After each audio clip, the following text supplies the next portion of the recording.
Hello, my beautiful humans. It's a new week, a new day, and honestly, a new mindset. I'm in such a better headspace this week than I was last week. Oh, yay! That's so good for her. My little sister is getting a raise.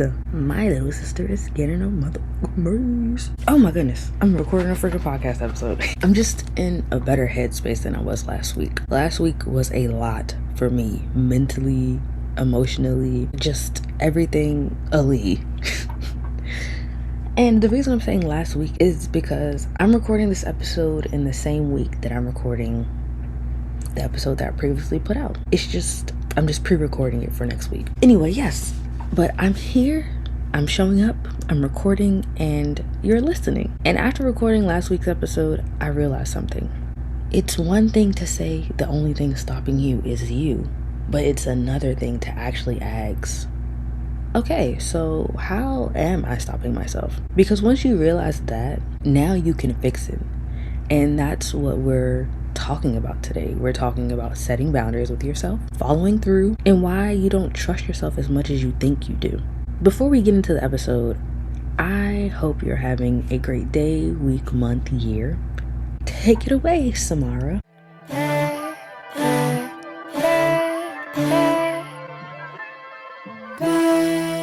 All right, let's get into this. When people talk about boundaries, they almost always mean other people. Cutting people off, protecting your energy, not tolerating disrespect.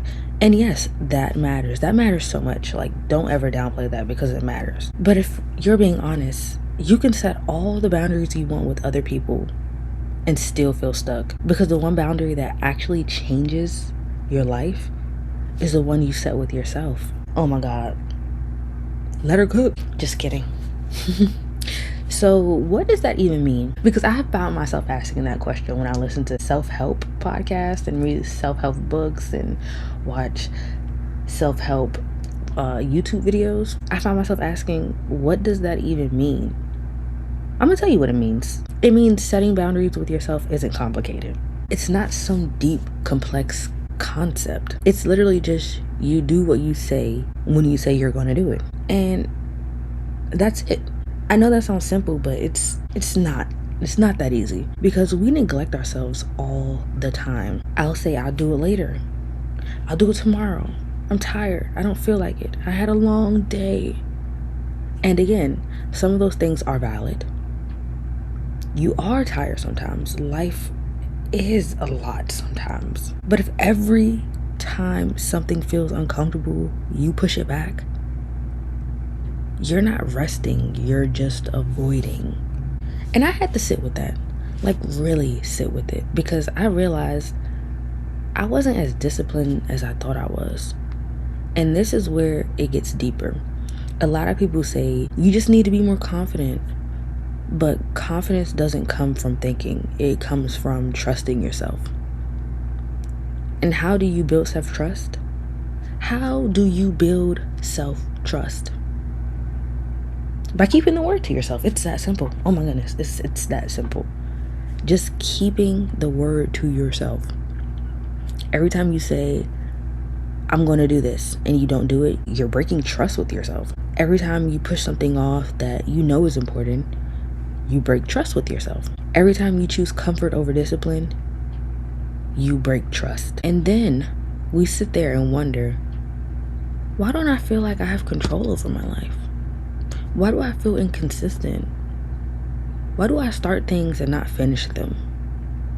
It's not because you're incapable, because you're completely capable. You're such a smart, intelligent person. It's just because you don't trust yourself to follow through. And trust me, I know.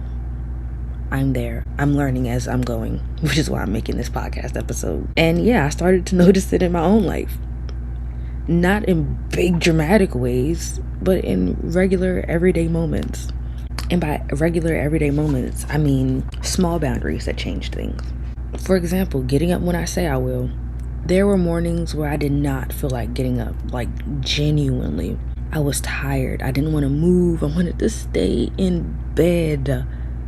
But I got up anyway. Not because I felt like it, but because I said I would. I told myself that I would. Which is why Then me from night before set the alarm. Get your ass up. Another thing I did was following through even when plans go wrong. There were times where I had plans to do something important and things didn't go as expected. As you know from last week's episode, trying to find housing, that was a whole debacle on its own. But timing got messed up. Something came up. It became inconvenient. And old me, oh my God, old me would have just said, I'll try again another day. But instead, I adjusted and I still did something. That's the difference. That's the difference. You adjust and you keep moving forward. You don't push it off. Another thing I did is keeping promises to myself, even small, tiny ones. Saying I'm going to go somewhere and going. Saying I'm going to do something for myself and actually doing it. Not overthinking it. Not backing out. Just showing up. Like yesterday, my little sister wanted to go to Hot Pot after we got off work. I knew that I wanted to go, but old me would have made an excuse. Old me would have been like, well, we don't get paid until Friday, so can we push it back until Friday? But no, I wanted to keep the promise to myself and to my sister to go to Hot Pot, so that's what I did. When 1 o'clock came around, we were off at the same time. We got out of there. We caught the train and we went to Hot Pot, and then we got boba after. And my sister actually ended up treating me to Hot Pot, and I had a great day with her yesterday. I kept a promise to myself and I also kept a promise to her.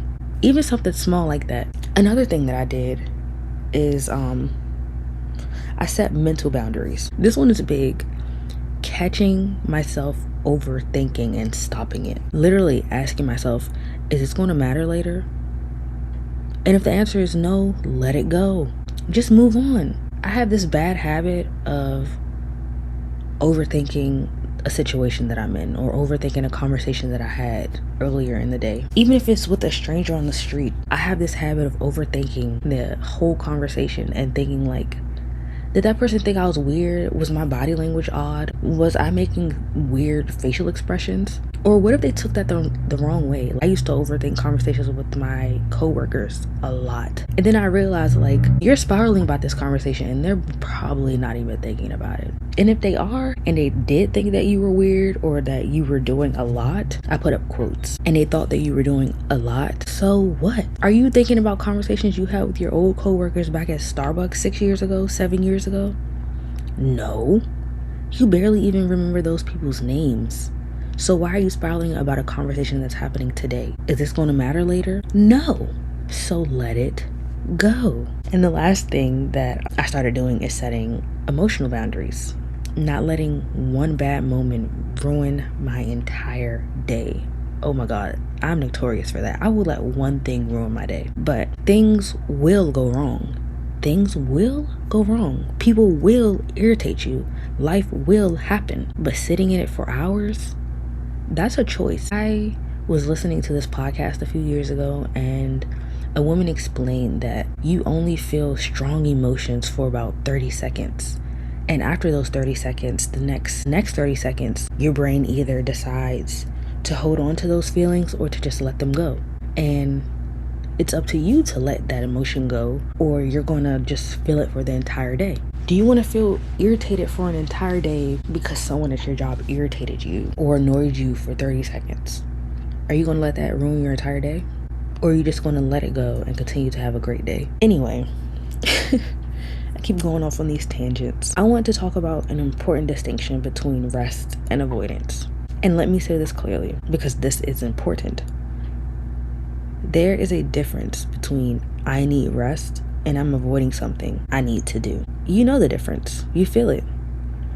If you only move when you feel it, you will always feel inconsistent because your feelings are temporary. Like I explained earlier, they change all the time. But discipline is a beast of its own. Discipline is what keeps you stable. That's what keeps you moving forward. I had to ask myself, do I want to keep living based on how I feel or based on who I said I want to become? This isn't even just about actions. It's about identity.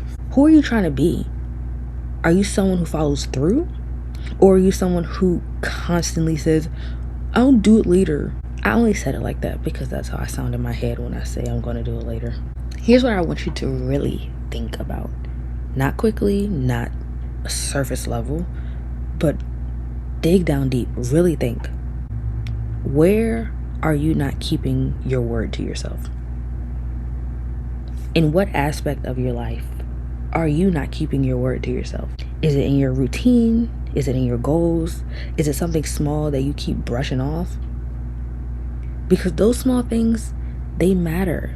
They matter so much more than you think. So instead of overwhelming yourself, do this. Pick one thing. Just one simple, realistic thing, and do it. Do it today, actually. And then tomorrow. And then do it again and again and again. And that builds repetition. And it just shows you, hey, look, I can do it. Because consistency builds momentum.